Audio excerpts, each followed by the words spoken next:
This is Adon here with Yugioh Gaming Channel, back with my bro again. What place you come in, bro, and what deck you use? Hey man, we got second place. I'm playing Ritual Beast. Ritual Beast? Yo, let's check this heat. Yep. Starting off, we got 3 Spiritual Beast Canahawk, kind of like the main starter. Essentially, every time it's summoned, you can banish one from the deck. After that, we got Ritual Beast Tamer Elder.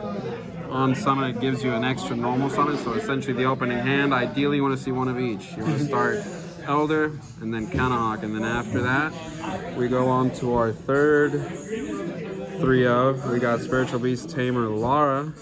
She's the new girl that came out from Terminal Revenge. She's got 3 effects, so if she's banished, you can special summon from the deck. If she's in your hand, you can discard, get an extra normal summon, and if one of your cards is going to be popped and she's in the graveyard, you can banish it, protect it from being destroyed. So that's kind of triple threat right there. She's kind of like my go-to whenever anything comes. And then I got triple of the Penguin, Spiritual Beast, Rampengu. Ideally, you know, he's kind of like a little bit of an extender, especially if he definitely comes alive when Shifter's on, Dimension Shifter, which we'll see in a little bit. But when Dimension Shifter's on, he kind of turns on and then it really starts giving a gas.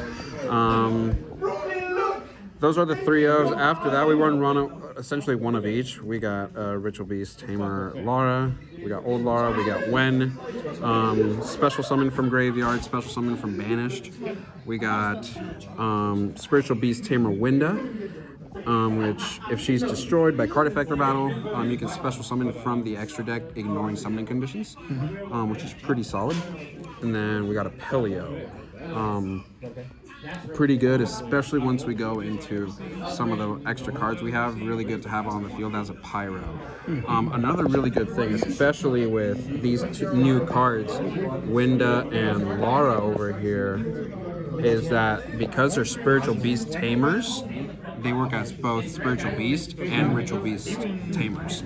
So you can use them for combos, you can extend with them, it's solid. That's one of the things I like the most when it comes to this deck, is how much playability there is. You can do different things, and it's never a same combo. It's always searching for what you want. It can be changed out a lot. After that, we got a little bit of a Nemesis thing. We got Nemesis Corridor, Nemesis Flag, and the big boy Protoss. This got called today the Ace Breaker. Essentially, if it's coming out on the board and I know what you're playing, I'm shutting it down. And that's essentially what Flag is for. Flag searches for Protoss. Corridor's for a little sum I got cooking on the extra deck. But I run those 3. After that, we got spells. We got triple Inheritance. Really good extender, really good. What I've mainly been using it for is kind of for that Ash bait. Because if I get this on and they're like, oh no, I'm going to Ash it so you don't get that extra card to hand, I'm like, okay, cool, I just keep going. Now I don't have to worry about Ash. That's one less thing I got to worry about. We got E-Telly. Really helps out extend turns if I get Imperm, if I get Veiler, anything that stops me. Boom, Telly, bring out another body, go into Ult Canahawk, which we'll show you in a little bit. And then I'm running the 1 trap, Steeds. Hasn't really come up a lot, but when it does, pretty solid. Non-target destroy, however many Ritual Beast monsters I have on the field. So if I have, especially after like a big tag out combo, I have 4 on the board, I can pop 4 of their monsters. Non-target destroy.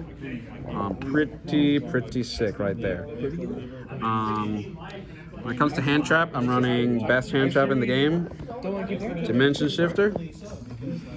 Ooh, I love this card. It's won me games just by playing it in the standby phase. I immediately go into game 2.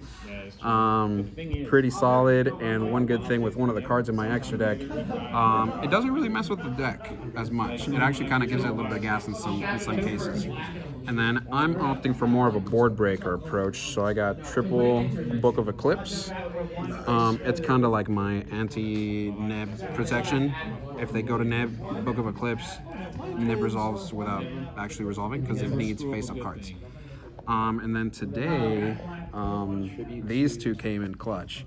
I got triple evenly, and I got triple dark ruler against one of my good friends, Alex. I played dark ruler main phase, end of battle, evenly matched, and I lost that first game. But I did it twice to him, so that was pretty sick. And then I'm running one called by, one harpies. Kind of again that extra protection from hand traps, and then it's always good to clear up the back row. It doesn't. I just like it. It's just kind of like that extra insurance. This extra deck, I'm running. This is what I like to call my ace in the hole. Ulti Kanahawk. Ulti Kanahawk. It's my biggest searcher. I can summon it a million times a turn. Every time I just keep adding cards to the hand, keep the play going, keep it going.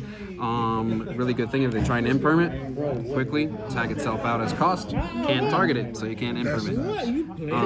I got Nochi Drago. It's kind of like my extender of sorts. If I ever get stopped, I can bring him out.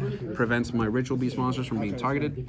So that's always great because you can only target him. And if you do target him with an imperm, he tags himself out. Can't target him. I then run one of the Ulti Apelio. He's unaffected by card effects if he attacks that turn, which came out once today. Kind of just a big body, 2600. And then this is what I like to call my aces, Ulti Gaiapelio. Omni Negate, not once per turn. As long as I have Ritual Beast cards in hand, I can keep pitching, keep banishing, and not banishing, destroying and negating. And it's a 3200 body. And then for that corridor, I brought out Colossus. That's one of my recent additions. It's really come in clutch against some of the decks that search a lot. It's come out really great. Going on to links, I've got two Cumin Falcos. Again, one of the link extenders. Banish one from grave, and then immediately after normal summon. Again, the more I can normal summon these monsters, the better, because they're limited to being special summoned once per turn, but not normal summoned. So if I can normal summon them a bunch of times, I can get those effects a bunch of times. I got my Link 4, Ulti Raytari. Really good against Fiendsmith because they can't activate effects by tributed cards, so it kind of shuts down that whole thing.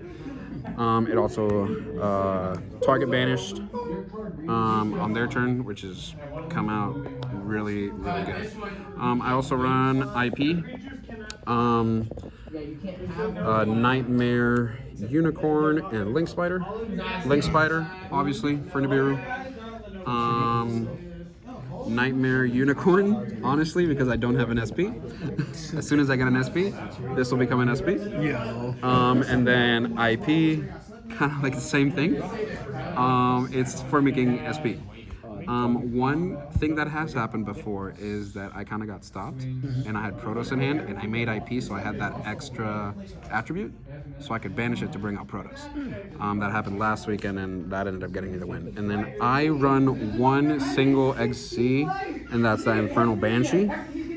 This is for searching that Nemesis flag, so it's kind of for that Protoss thing. Detach, search for a Pyro, I get flag effect. Summon, search, boom, I get Protoss. Now for the side deck, I really run stuff that will not let me get stopped, because my main win strategy is getting Protoss out. So I run triple cross out in the side deck, trying to not get stopped, especially for that Nibiru.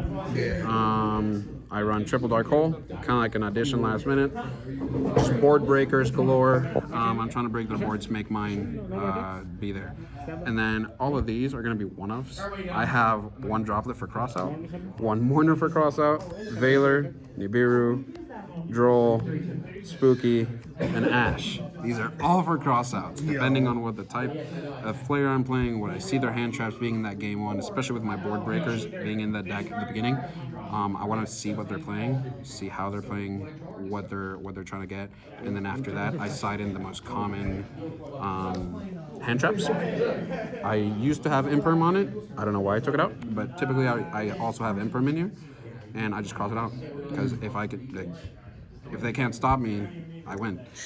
And then the last card I have in my side deck is Petalfin, the Dolphin.